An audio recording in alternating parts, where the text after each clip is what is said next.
Hello, my name is Rowan James, 36 years old, living in Louisville, Kentucky, where oak-lined streets echo with the sound of truck horns reverberating through working-class neighborhoods in the early morning. My life is far from glamorous, not at all like what was once expected of me. I'm a single father raising two young daughters, Lily, 10, with eyes so bright they seem to swallow the whole world, and Sophie, 6, who clings to my hand as if I'm her entire sky. They are everything I have, and I would do anything, no matter how exhausting, to keep their smiles radiant. Our home sits in a corner of an old, weathered neighborhood where peeling walls and the occasional wail of a fire truck siren wake us in the middle of the night. It's small, just big enough for a double bed, an old sofa I picked up at a flea market, and a corner dining table where my girls and I often eat strawberry jam sandwiches. Sophie's favorite. I don't have much, but I have Lily and Sophie, and that's enough to get me out of bed each day, even when my body feels so tired I can barely lift my feet. I work 2 jobs to keep this life from crumbling. By day, I'm a warehouse worker at a food processing plant where the air is thick with the smell of flour and machine oil. I haul heavy crates, sweat soaking through my shirt, trying to finish before the clock strikes 4 in the afternoon. After that, I drive an old delivery truck, making runs across the city until late at night.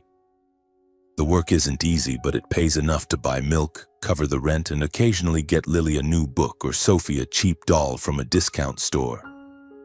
Some nights I can't bear to leave my girls home alone. Lily, though only 10, is starting to understand the world, but she's still afraid of the dark and the strange noises in the neighborhood. Sophie, on the other hand, simply refuses to let me go. She'll sob uncontrollably if I step out the door without her trailing behind. So I bring them along, letting them sit in the back of the truck, wrapped in blankets and clutching pillows, sometimes falling asleep as I drive through pitch-black streets. Lily often stays awake, telling me stories about school, her literature teacher, or the classmate who made her laugh all day. Sophie softly hums children's songs, ones I'm not even sure where she learned. Those moments, exhausting as they are, always warm my heart. I tell myself that as long as I have my girls, I can endure anything. But I'm not always as strong as I'd like to be. Some nights, after the girls are fast asleep, I sit on the sofa, staring at a pile of bills on the table, feeling like the weight of the world is crushing my shoulders.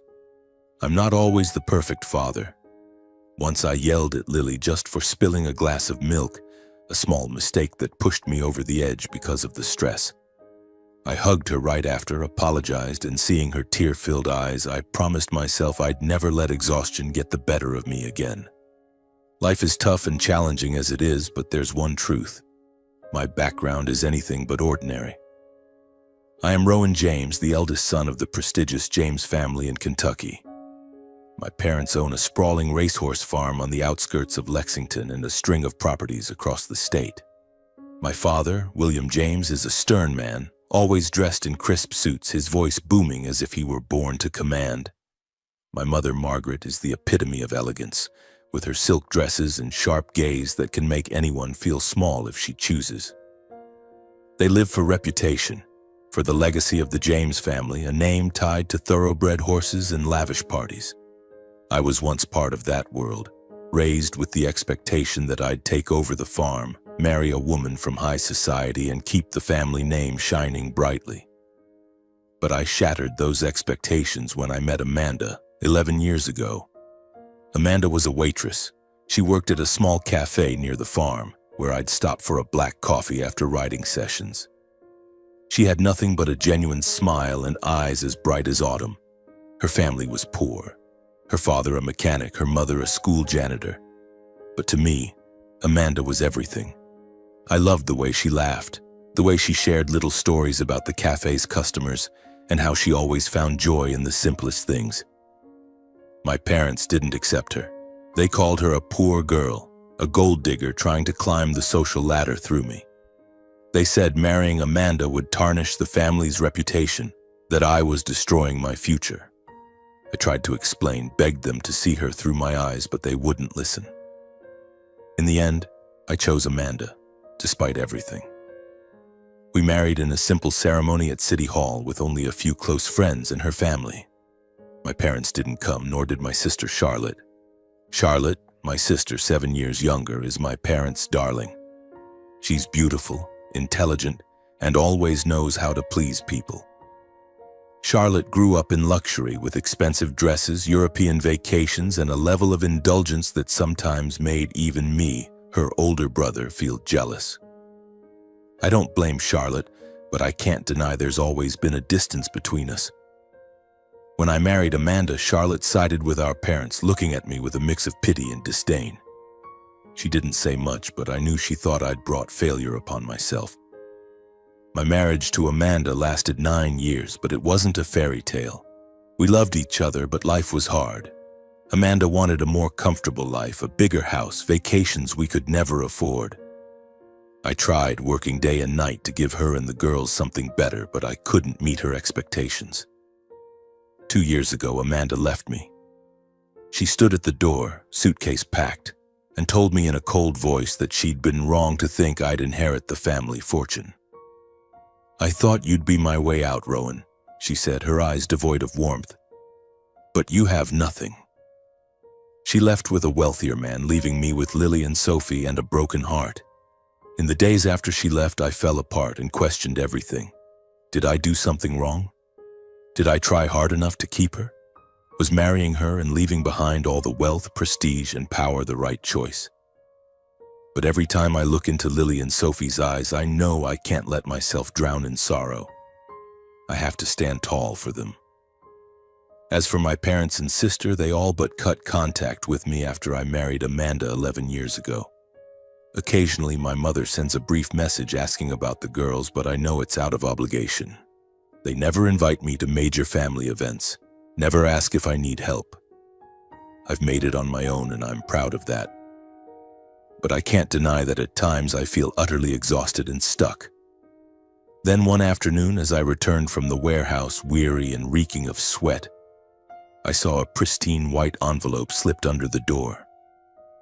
Inside was an invitation printed on thick, luxurious paper with shimmering gold filigree. It was for Charlotte's wedding to Henry Caldwell, the son of a family that owns Kentucky's largest hotel chain. The wedding would take place at a lavish hotel in Lexington, and I was invited, along with Lily and Sophie. I held the invitation, my fingers tracing the gilded letters, and felt a wave of emotions surge within me. I know I'm not truly welcome, but a part of me still hopes. Hopes that this could be a chance to mend things with my family, for Lily and Sophie to grow closer to their grandparents and Aunt Charlotte. But deep down, I know that's unlikely. I looked through the crack of the door where Lily and Sophie were playing with puzzles on the cramped bed, their laughter ringing out like a melody. I wondered if I should take them to a place where I knew we'd be looked down upon. I called Lily and Sophie over. "Girls," I said, trying to keep my voice gentle, "Aunt Charlotte is getting married. Grandma and Grandpa invited us to the wedding. Do you want to go?" Sophie's eyes lit up as if I'd just promised a trip to an amusement park. "A wedding? Will there be cake, Daddy? Will there be dancing?" She bounced up and down, her messy blonde hair swinging. I couldn't help but laugh despite the heaviness in my chest. Sophie always found joy so easily, even in the smallest things. Lily, on the other hand, tilted her head, her big brown eyes studying me intently.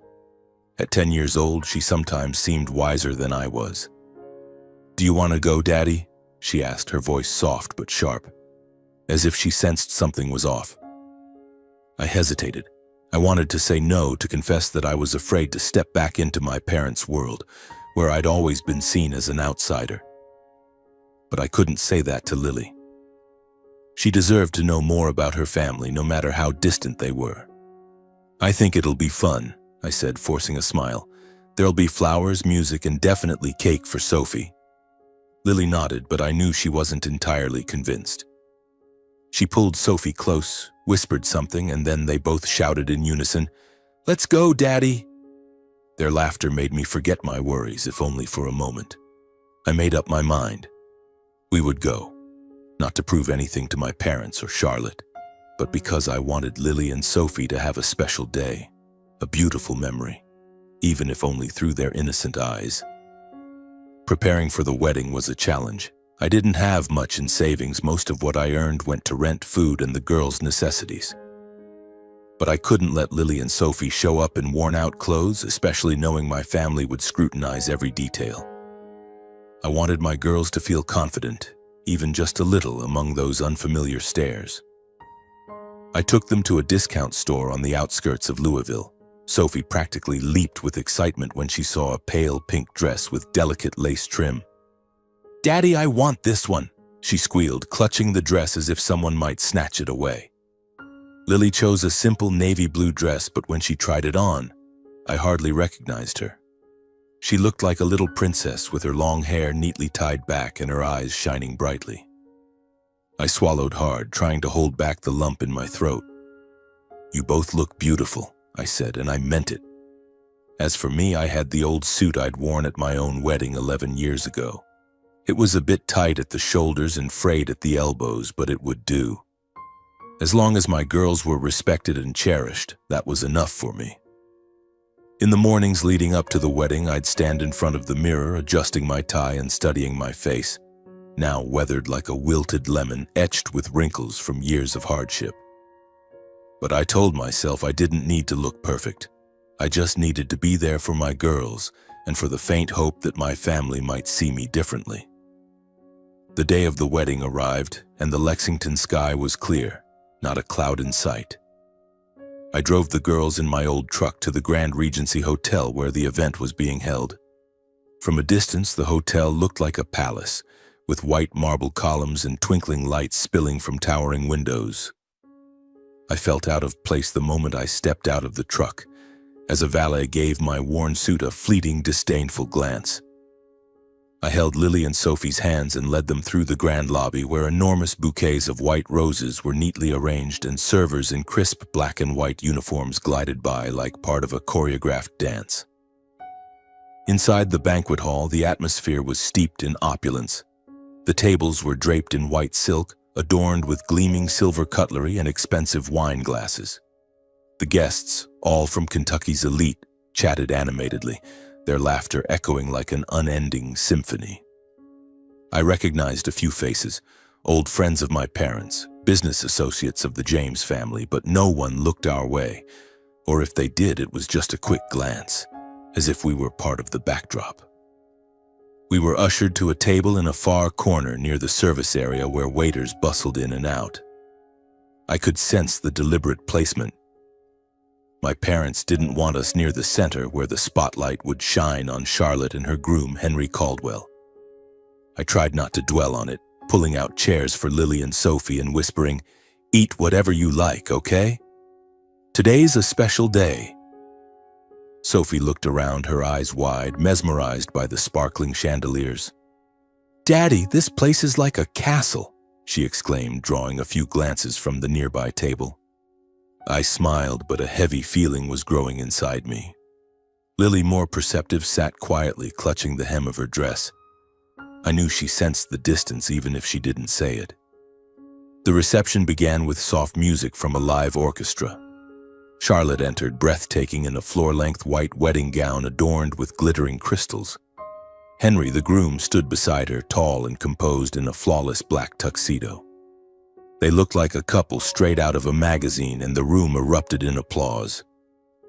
I watched Charlotte, searching for a trace of the little sister I used to play with as a child, but all I saw was a stranger with a perfect smile and cold eyes.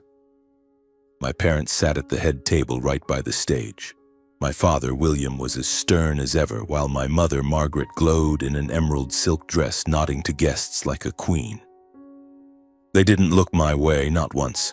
I told myself I was used to it, but the truth was each averted glance felt like a knife. The waiters began serving fine wine and fragrant, exquisitely presented dishes. Charlotte and the groom slowly ascended the stage. The bride was radiant in her pristine white wedding gown, the chandelier light reflecting off the crystals sewn into it, making her look like a princess from a fairy tale. Applause erupted, and I saw my parents, William and Margaret, seated at the head table, holding their heads high as if this were the proudest moment of their lives.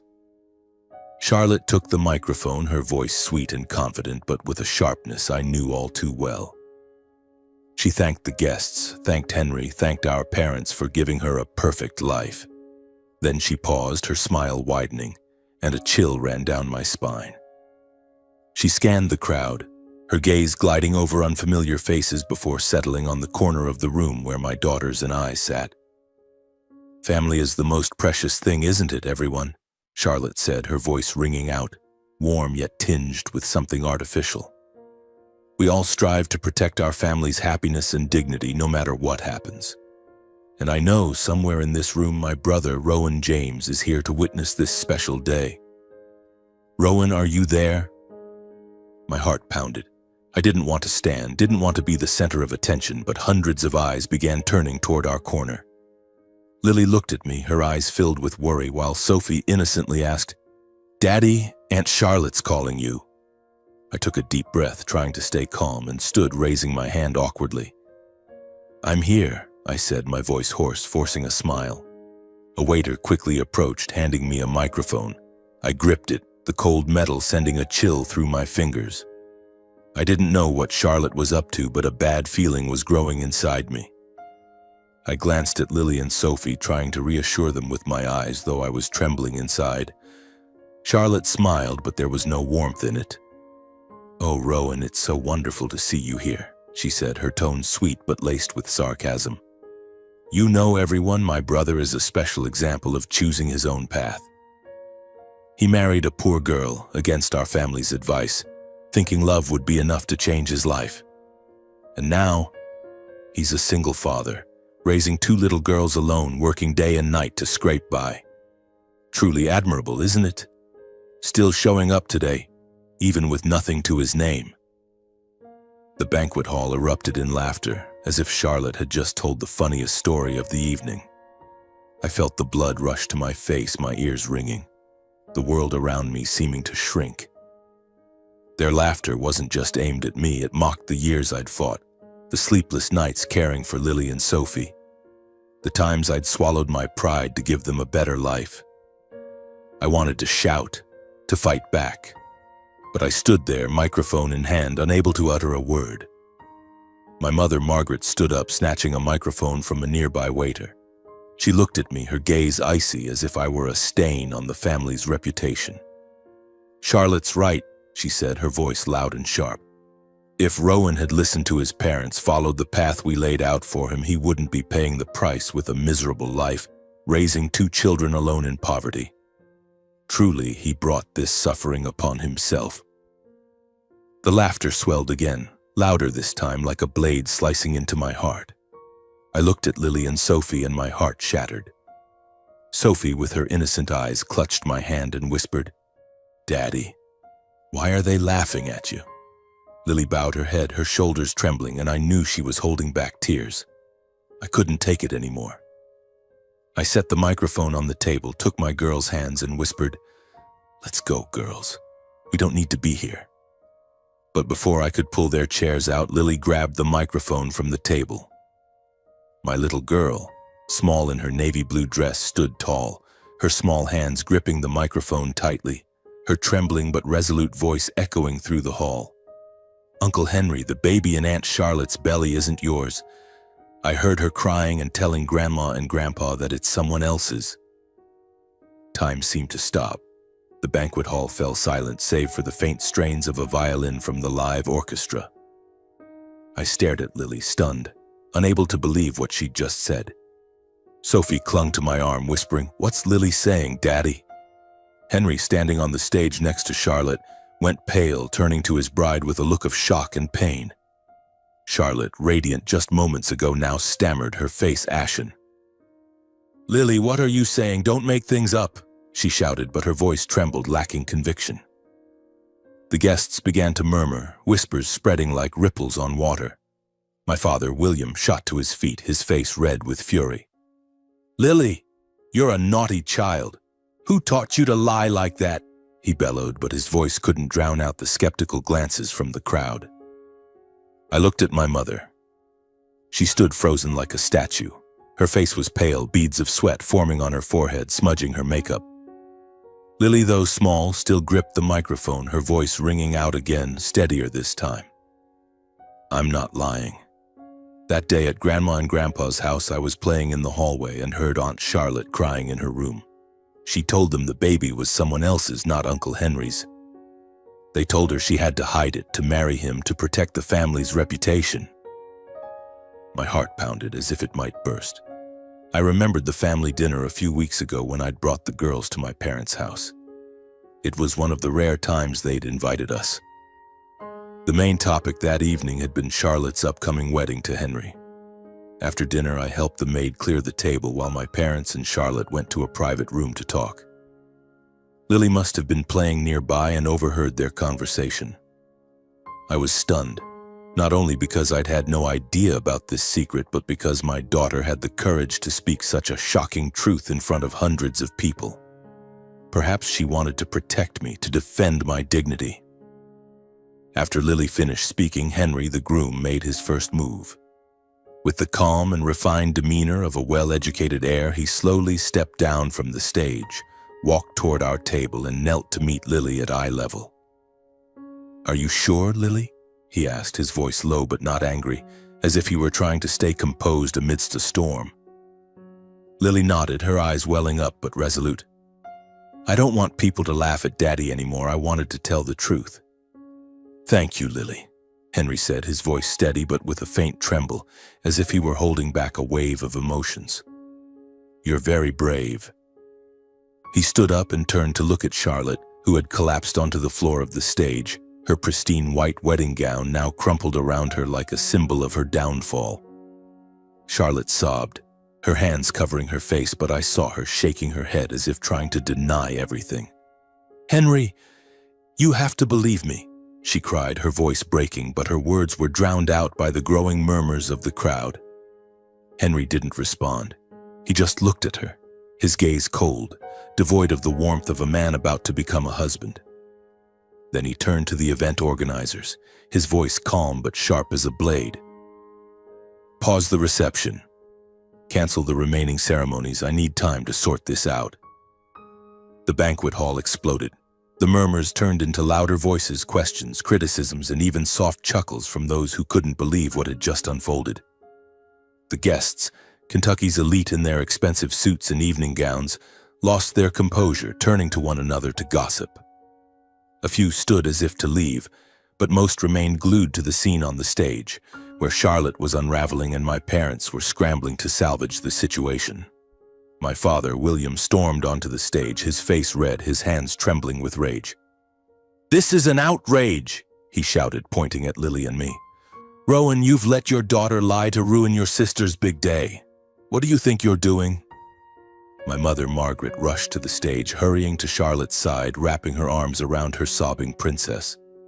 Then she turned to me, her eyes sharp as knives. "Rowan, what have you done to this family? You and that girl have destroyed everything." I wanted to respond, to shout that I hadn't done anything wrong, that I'd only come here with a faint hope of reconciliation. But I said nothing. I just held Lily and Sophie's hands tightly, feeling the warmth of their small fingers. I looked into Lily's eyes and saw a fire I'd never seen before, a resilience I wished I'd had at her age. I didn't need to answer my parents or Charlotte. Lily had done that for me. As I prepared to lead my girls out, another voice rang out from the head table where the groom's family sat. It was Mr. Caldwell, Henry's father, a tall man with salt and pepper hair and a voice that boomed like thunder. "William, Margaret," he said, standing, his cold gaze sweeping across the stage. "I think your family owes us an explanation. If what this little girl said is true, this isn't just an insult to Henry. It's an insult to our entire family." The murmurs in the banquet hall grew louder. A few relatives from my family, my parents' cousins, stood up trying to say something to defuse the situation. "It's probably just a misunderstanding," Aunt Kathy, my mother's sister, chimed in. "Lily's just a child. She must be confused." But their explanations were quickly drowned out by pointed questions from the groom's side. A woman, likely Henry's sister, stood and pointed at Charlotte. "She's pregnant with another man's child and still planned to marry my brother? Did you think our family was a joke?" The hall descended into chaos. Some guests shouted, demanding answers. Others whispered to each other, their eyes full of suspicion and curiosity. An older man, probably a friend of my father's, tried to stand and say something, but his voice was lost in the noise. Charlotte, no longer the radiant princess, sat crumpled on the stage, sobbing, trying to grab Henry as he walked past. "Henry, please," she begged, her voice breaking. "I can explain, don't go." But Henry didn't look back. He paused for a moment, giving Charlotte a look of profound disappointment, then quietly walked out of the banquet hall. The heavy doors closed behind him, leaving a suffocating silence, as if the entire world had just shattered. I stood there amidst the chaos, feeling like I didn't belong. But this time I didn't feel small or out of place. I looked down at Lily, still clutching the microphone, her face flushed but her eyes unwavering. Sophie, though not fully understanding what was happening, hugged me tightly and whispered, "Daddy, can we go home?" "Yes, sweetheart," I said, my voice hoarse. I took my girls' hands and led them away from the table, past the curious stares and whispers. As we stepped into the lobby, I caught sight of Henry standing outside, lost in thought, staring into the distance. Then he turned to us. His gaze wasn't the pity or contempt I was used to from my family, but a quiet respect. He gave a slight nod, as if to say he understood that he saw my worth, even if only through Lily's actions. As we walked to the parking lot, the chaos continued behind us. I heard my mother shouting, trying to defend Charlotte, and my father barking at someone. My family's relatives were attempting to explain things to the guests, but no one was really listening. The James family, with all their prestige and glamour, was crumbling under the scrutiny of hundreds of eyes. I drove back to Louisville in silence, with only the faint sound of an old country song playing on the radio. Lily and Sophie sat in the back, Sophie fast asleep with her head resting on her sister's shoulder. Lily stared out the window, her hands clasped tightly in her lap, as if lost in deep thought. I wanted to say something, to thank her, to ask if she was okay, but I didn't know where to begin. "Lily," I finally said, my voice soft, "you didn't have to do that. You didn't have to stand up for me." Lily turned to me, her eyes shining under the streetlights. "I wanted to, Daddy," she said firmly. "I didn't want them to laugh at you anymore. I know how hard you work and you're the best dad. I just wanted them to see that." I swallowed hard, my throat tightening. "You made me so proud," I said, and I meant it. "But you don't need to worry about me. I'm okay." Lily smiled, a small but meaningful smile. "I know, but I wanted you to know that I'm okay too. And I'll always protect you, just like you protect me and Sophie." I didn't say anything more. I just gripped the steering wheel, trying to hold back tears. I didn't leave the reception feeling triumphant, as if I'd defeated my family or proven something. Instead, I felt a newfound confidence, a certainty that I didn't need my parents' or Charlotte's approval to know my worth. Lily, with her courage, had shown me that. She didn't just protect me. She reminded me that I'd raised my girls right, that love and honesty were what truly mattered. When we got back to our small apartment in Louisville, I carried Sophie to bed and tucked her in. Lily sat on the sofa hugging a pillow, and I sat beside her. "Do you want to tell me what happened?" I asked. "What you overheard at Grandma and Grandpa's?" Lily nodded, her voice soft but clear. "That day when we visited their house, I was playing in the hallway. I heard Aunt Charlotte crying in her room. She told Grandma and Grandpa that she was pregnant, but it wasn't with Uncle Henry. She said it was with another man, someone she'd met before. They told her she had to hide it, that Uncle Henry couldn't know because if he did, the family would lose everything." I listened, feeling a mix of anger and sadness. Anger that my parents chose reputation over truth, sadness for Charlotte, who, despite hurting me, was still my sister. But above all, I was proud of Lily for choosing to stand up for what was right, even at just 10 years old. "You did so well, Lily," I said, pulling her into a hug. "I'm so proud of you." In the days following the wedding, our small apartment in Louisville felt quieter than ever. The radio still played old country songs, Sophie's chatter about her dolls filled the air, and Lily's soft reading from her corner of the room remained familiar sounds. But something was different. It wasn't that the world outside had changed, it was a lightness I felt, as if a heavy stone had been lifted from my chest. Lily, with her courage, had not only defended me against my family's mockery, but also shown me that I didn't need anyone's validation to know who I was. I didn't hear directly from my parents or Charlotte, but whispers from old acquaintances found their way to me. Charlotte's wedding had been canceled. Henry, true to his principled nature, demanded a DNA test right after the reception. The results confirmed what Lily had said. The baby in Charlotte's womb wasn't his. He cut off all contact with her, and the Caldwell family, with their pride and prestige, publicly condemned the James family for trying to conceal the truth. The James name, once a symbol of glamour in Kentucky, became the subject of gossip, not for its wealth or power, but for its deceit. I didn't feel joy at their downfall. They were still my family, however distant, but I also didn't feel guilt.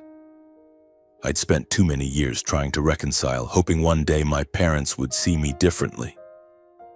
Now I realized I didn't need that anymore. I had Lily and Sophie, and that was all that mattered. One morning, about a week after the wedding, I was preparing breakfast, toast with strawberry jam for Sophie, black coffee for me, when the doorbell rang. I wiped my hands on my apron, opened the door, and saw my mother, Margaret, standing there with Charlotte. My mother still carried her regal air, but her eyes were weary and the lines on her face seemed deeper. Charlotte, in stark contrast, looked like a shadow of herself. Her golden hair was disheveled and her eyes were swollen from crying. I stood still, unsure of what to say, gripping the doorknob to steady myself. "Rowan," my mother said, her voice sharp but trembling slightly. "What have you done to this family? You and that girl, Lily, have destroyed everything. Our reputation, Charlotte's future, all gone because of that child's mouth." Charlotte stepped forward, pointing at me, her voice breaking with anger and pain. "Who do you think you are, Rowan? You let her say those things in front of everyone. Do you know what I've lost? Henry won't even look at me. This is all your fault and hers." I felt the blood rush to my face, but this time I didn't stay silent. I looked straight into Charlotte's eyes, then at my mother, my voice calm but firm. "No, Charlotte, it's not me or Lily who destroyed anything. You chose to lie. You and Dad chose to hide the truth to protect the reputation you value above everything else. Lily only spoke the truth, and I'm proud of her for it." My mother's jaw dropped, as if she couldn't believe I dared to talk back. "How dare you speak to me like that?" she shouted. "You who abandoned this family to chase after a worthless girl, only to be left behind and live like this? You think you're noble." I took a deep breath, feeling the anger but also a newfound confidence. "Mom, I've lived for my daughters, for Lily and Sophie. I don't need you or anyone else to tell me who I am. I don't regret choosing Amanda, and I certainly don't regret raising my girls, to be honest. If you and Charlotte think reputation matters more than truth, that's your choice, not mine." Charlotte burst into tears, turning away, unable to respond. My mother stared at me, her eyes blazing with anger but also a hint of helplessness. She turned, pulling Charlotte with her, and left without another word. As the door closed, I felt like a chapter of my life closed with it. I didn't know if I'd see them again, but for the first time I wasn't afraid of that distance. I'd chosen my path, and I knew it was the right one. A few days later, as I drove Lily and Sophie to the grocery store, my phone buzzed incessantly. I'm not one to check social media often, but when I stopped at a red light, I saw dozens of notifications from strangers. An old high school friend sent me a link, and when I opened it, I could hardly believe my eyes. It was a video from Charlotte's wedding recorded by a guest. It captured the moment Lily grabbed the microphone, her trembling but resolute voice ringing out, exposing Charlotte's secret to the entire hall. Someone had posted it online, and it had gone viral across Kentucky with thousands of shares and comments. I read through the comments, my heart beating faster with each one. This father raised an incredible girl. Her courage is astonishing. Rowan James is a respectable dad. Despite his struggles, he raised honest and strong children. This girl is a gem. The James family should be ashamed for looking down on them. My throat tightened. I wasn't used to praise, especially not on social media where words are often fleeting. But these comments weren't just praise, they were validation, encouragement from strangers who knew nothing about me beyond that moment with Lily. I turned to look at her, sitting in the back, reading an old book I'd bought her from a discount bookstore. "Lily," I said, my voice hoarse, "people are talking about you online." Lily looked up, her big eyes wide with surprise. "Talking about what, Daddy?" I handed her the phone, and as she read the comments, her face flushed. "Daddy, they're calling you a great dad," she said, smiling. "I told you, you're the best dad ever." Sophie, overhearing us, chimed in. "I want to be on the internet too." I laughed, pulling her into a hug. "You don't need to, Sophie. You and your sister have already made me so proud." The video didn't just bring praise. In the weeks that followed, amazing things started happening. A local charity reached out, offering financial support to help us cover living expenses. A Louisville trucking company offered me a job with better pay and more flexible hours so I could spend more time with Lily and Sophie. Even a few kind strangers sent gifts to our home. Books for Lily, toys for Sophie, and handwritten cards filled with encouragement. One letter from an elderly woman in Lexington touched me the most. "Thank you for raising a girl like Lily. She reminds me that honesty still matters in this world." Our life became easier. I no longer had to juggle 2 jobs or stay up all night worrying about bills. We still lived simply. Our apartment still had cracked walls and worn furniture, but it no longer felt heavy. In the evenings, the girls and I would sit together on the sofa, eating cookies and watching cartoons. Sophie loved Frozen best, while Lily always picked Matilda, saying she wanted to be smart and strong like the main character. Those moments, simple as they were everything I'd ever dreamed of. My girls were growing up not just in their thoughts, but in the way they talked about bigger things. One evening, as we munched on cookies, Lily suddenly asked, "Daddy, why is honesty so important? Is telling the truth always good?" I thought for a moment, trying to find a simple yet meaningful explanation. "Honesty is like a lantern, Lily," I said. "It can be scary because it lights up things you don't want to see. But it also helps you find your way, helps you know where you're going. You did the right thing by telling the truth at the wedding. You didn't just protect me, you protected yourself because you chose to be honest." Lily nodded, her eyes shining. "I want to grow up strong like you, Daddy," she said. "You never give up no matter how hard things get. I want to be like that." I smiled, pulling her close. "You're already stronger than me, Lily." Sophie, though younger, started following her sister's lead. Once, when I saw her stand up and apologize to her teacher for spilling a friend's pencil case, I realized Lily's honesty and courage were rubbing off, even on her little sister. One weekend, I decided to keep a promise I'd put off for too long. I drove our old truck with Lily and Sophie in tow to Kentucky Kingdom and Hurricane Bay, the amusement park they'd dreamed of visiting since they were tiny. I'd saved a small amount from my new job, and I wanted them to have a truly special day. As we entered the park, Lily and Sophie's laughter rang out like music. Sophie squealed at the sight of the roller coaster, while Lily tugged my hand toward the water play area, where fountains sprayed under the sunlight. I stood there, watching them play and laugh, feeling a peace I hadn't known in years. The sun filtered through the trees, catching the joy on Lily and Sophie's faces, and I knew this was why I existed. I sat on a bench watching them dart through the water jets and thought about my journey. I used to think strength lay in wealth and reputation, in the things my parents always valued. But now I realized true strength was in the love and honesty I gave my girls. Lily, with her courage, hadn't just saved my dignity. She'd changed how I saw myself. I was no longer Rowan James, the failure in my family's eyes. I was Rowan, Lily and Sophie's father, a man who didn't need anyone else to define him.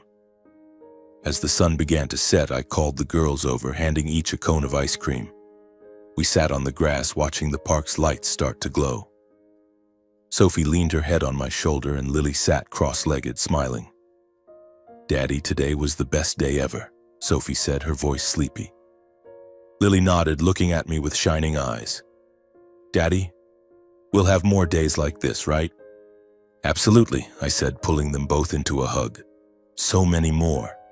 Our pink chapter has only just begun, my darling.